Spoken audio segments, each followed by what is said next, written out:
السلام علیکم سامعین، اپنے سننے والوں کو آپ کا اپنا قاری خوش آمدید کہتا ہے۔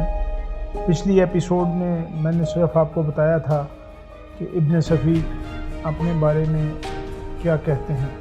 اس ایپیسوڈ میں آپ کو بتانا چاہوں گا کہ ابن صفی نے کیسے عمران سیریز تخلیق کی اور کس طرح ان کو خیال آیا کہ وہ عمران سیریز لکھنی شروع کریں۔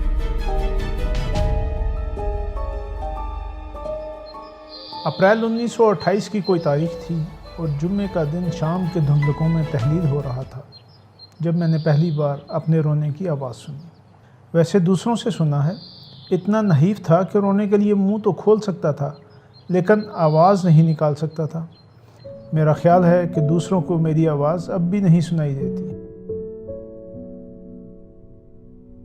کب سے حلق پھاڑ رہا ہوں، وہ حیرت سے میری طرف دیکھتے ہیں اور پھر بے تعلقی سے منہ پھیر لیتے ہیں۔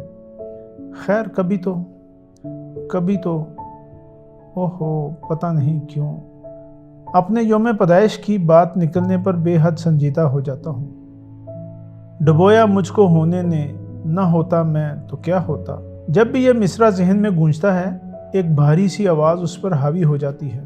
میاں کس کھیت کی مولی ہو، تم نہ ہوتے تو تب بھی اردو کو سری ادب کے اس دور سے ضرور گزرنا پڑتا۔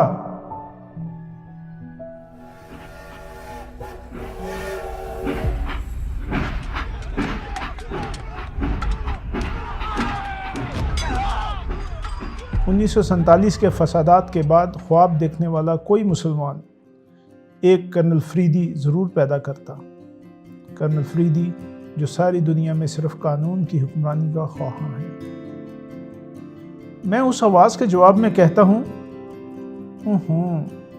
فراری ذہنیت کا ایک نمونہ میں نے بھی پیش کیا ہے۔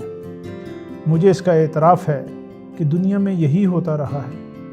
ہوائی قلعوں یعنی اکثر ٹھوس حقائق کی طرف رہنمائی کی ہے۔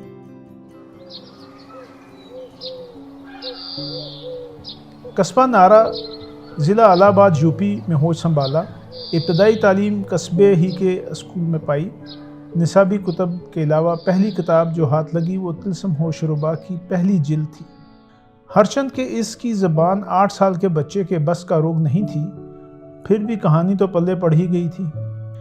پہ در پہ 7 جلدیں چاٹ ڈالیں، پھر یاد نہیں کتنی بار 7 جلدیں دہرائی گئی تھیں۔ 8ویں یا 9ویں درجے میں پہنچ کر شاعری شروع کی۔ حضرت جگر مراد آبادی حواس پر چھائے ہوئے تھے۔ خمریات میں طبع آزمائی ہوئی اور اس زور و شور سے ہوئی کہ کبھی کبھی سوچنا پڑتا کہیں سچ مچ تو نہیں پینے لگا۔ مثلا ہمیں تو ہے میں گلے رنگ و گل رخاں سے غرض، بنائے کفر پڑی کس طرح خدا جانے، بس یاد اتنا ہے اس آئے وقت میں نوشی، کسی کی یاد بھی آئی تھی مجھ کو سمجھانے۔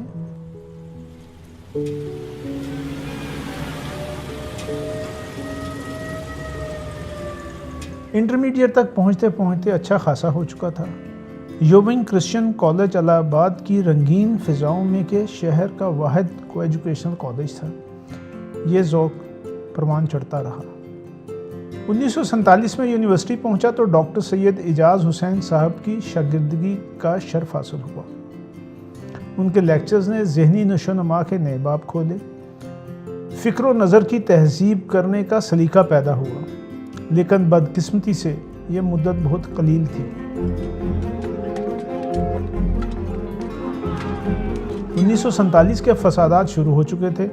یونیورسٹی جانا بند کرا دیا۔ پھر دوسرے سال دوبارہ داخلے کی ہمت اس لیے نہیں پڑی تھی کہ میرے ساتھی 4th ایئر میں پہنچ گئے تھے۔ الہ آباد یونیورسٹی میں پرائیویٹ امیدواروں کے لیے کوئی گنجائش نہیں تھی۔ یوپی میں صرف آگرہ یونیورسٹی ایسے طلبہ کا واحد سہارا تھی، لیکن شرط یہ تھی کہ امیدوار کو کسی ہائی اسکول میں معلمی کا 2 سالہ تجربہ ہونا چاہیے۔ میں نے سوچا چلو یہی صحیح، 2 سال تک لوگ ماسٹر صاحب ہی تو کہہ لیں گے، یونیورسٹی میں داخلہ لے کر احساس کمتری کا شکار تو نہ ہونا پڑے گا۔ لہٰذا BA آگرہ یونیورسٹی سے کیا۔ اسی دوران ہم لوگوں نے الہ آباد سے ماہنامہ نگہت جاری کیا جس کے مؤسس عباس حسینی تھے۔ شعبہ نثر کی ادارت ابن سعید نے سنبھالی اور حصہ نظم میرے حصے آیا۔ میں نے اس کے لیے طنزیہ مضامین کا ایک سلسلہ بھی شروع کیا۔ یہ مضامین طغرل فرقان کے نام سے لکھے تھے۔ میں یہ سب کچھ کرتا رہا، لیکن 8 سال کا وہ بچہ جس نے طلسم ہوشربا کی 7 جلدیں چاٹ لی تھیں، کسی طرح بھی میرا پیچھا چھوڑنے پر تیار نہیں تھا۔ شعر کہنے بیٹھتا سامنے آ کھڑا ہوتا، نثر لکھتے وقت تو قلم ہی پر ہاتھ ڈال دیتا، پھر میں جھلا کر اس کے پیچھے دوڑ پڑتا، اس کا تعاقب کرتا، طلسم ہوشربا کی فضاؤں سے گزرتا اور بالآخر وہ مجھے رائڈر ہیگرڈ کی غیر فانی حیا کے دربار میں پہنچا کر نظروں سے اوجھل ہو جاتا۔ پھر مجھے ایسا محسوس ہونے لگتا جیسے میری ساری نثری تخلیقات اجاڑ ویرانوں کے علاوہ اور کچھ نہ ہوں۔ بے چینی بڑھ جاتی، بے اطمینانی کی حد نہ رہتی، اور پھر کیا کیا جائے اکثر سوچتا، آخر سریت پسندی کے رجحان کی تسکین کیوں کر ہو۔ پھر ایک دن یہ ہوا کہ ایک ادبی نشست میں کسی بزرگ نے کہا، اردو میں صرف جنسی افسانوں کی مارکیٹ ہے، اس کے علاوہ کچھ نہیں بکتا۔ میں نے کہا، یہ درست ہے، لیکن ابھی تک کسی نے بھی جنسی لٹریچر کے سیلاب کو روکنے کی کوشش نہیں کی۔ کسی طرف سے آواز آئی، یہ ناممکن ہے، جب تک کوئی متبادل چیز مقابلے میں نہ لائی جائے، یہ قطعی ناممکن ہے۔ متبادل چیز؟ میں نے سوچا، اور پھر وہی 8 سال کا بچہ میرے سامنے آ کھڑا ہوا، جس نے طلسم ہوشربا کی 7 جلدیں چاٹ ڈالی تھیں اور یہ بھی دیکھا تھا کہ 80 سال کے بوڑھے بھی بچوں ہی کی طرح طلسم ہوشربا میں گم ہو جاتے ہیں۔ میں نے کہا، اچھی بات ہے، میں دیکھوں گا کہ اس سلسلے میں میں کیا کر سکتا ہوں۔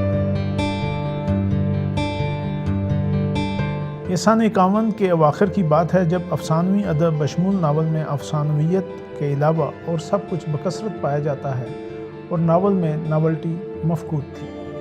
میں نے اسی ناولٹی پر زور دیتے ہوئے جاسوسی ناول لکھنے کا فیصلہ کیا۔ جنوری 1952 میں میرے ہی مشورے پر ادارہ نکہت نے ماہانہ جاسوسی ناولوں کا سلسلہ شروع کیا۔ سلسلے کا نام جاسوسی دنیا تجویز ہوا۔ اب تک 180 ناول لکھ چکا ہوں، ان میں سے صرف 8 جزوی یا کلی طور پر انگریزی سے ماخوذ ہیں، ورنہ سب طبع آزاد ہیں۔ الہ آباد میں صرف 7 ناول لکھے تھے۔ اس کے بعد اگست 52 میں کراچی آ گیا تھا، بقیہ ناول یہیں لکھے۔ پھر 56 میں کراچی میں عمران سیریز کے ناول شروع کیے تھے۔ اکثر احباب کہتے ہیں، تم نے طغرل فرقان اور اسرار ناروی کو قتل کر کے اچھا نہیں کیا۔ انہیں زندہ رکھا ہوتا تو آج ادب العالیہ میں تمہارا بھی کوئی مقام ہوتا۔ میں ان سے کہتا ہوں، بھائی، ادب العالیہ کی شمع جلائے 5 آدمیوں کے حلقے میں بیٹھا نظر آتا، یہی تو مقام ہوتا میرا، اور کچھ۔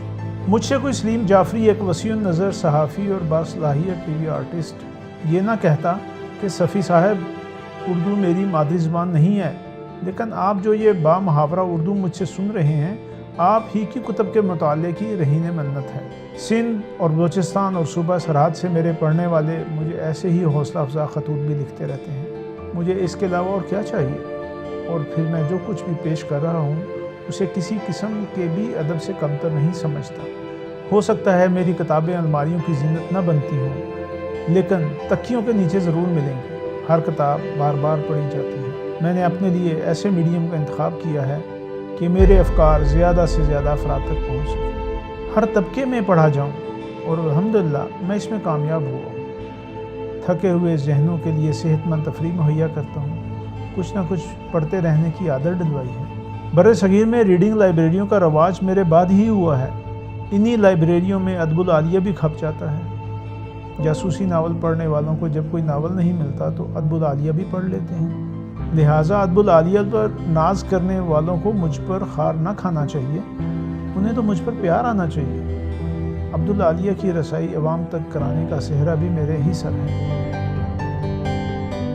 بقلم خود اتنا کچھ لکھ دینے کے بعد سوچ رہا ہوں کہ اپنے بارے میں کچھ لکھنا بڑا جان جوکھم کا کام ہے۔ کہاں تک انانیت کو دبایا جا سکتا ہے؟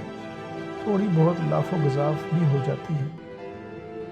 اسی لیے میرا اپنا ہی خیال ہے کہ اپنے بارے میں گفتگو کرنے والے اول درجے کے بیوقوف ہوتے ہیں، لیکن مجھ سے یہ بیوقوفی سرزد کرائی گئی۔ میں خود اس کا ذمہ دار نہیں ہوں، اللہ بڑا رحم کرنے والا ہے۔ جی دوستو، دیکھا آپ نے ابن صفی نے اپنے بارے میں کیسے کہا، ان کا طنز و مزاح کا طریقہ سب سے نمایاں ہے۔ یہی چیز میں آپ لوگوں کو سنانا چاہتا ہوں، اور آپ دیکھیں گے اس کے بعد آنے والی عمران سیریز نمبر 1 میں کیا ہوتا ہے۔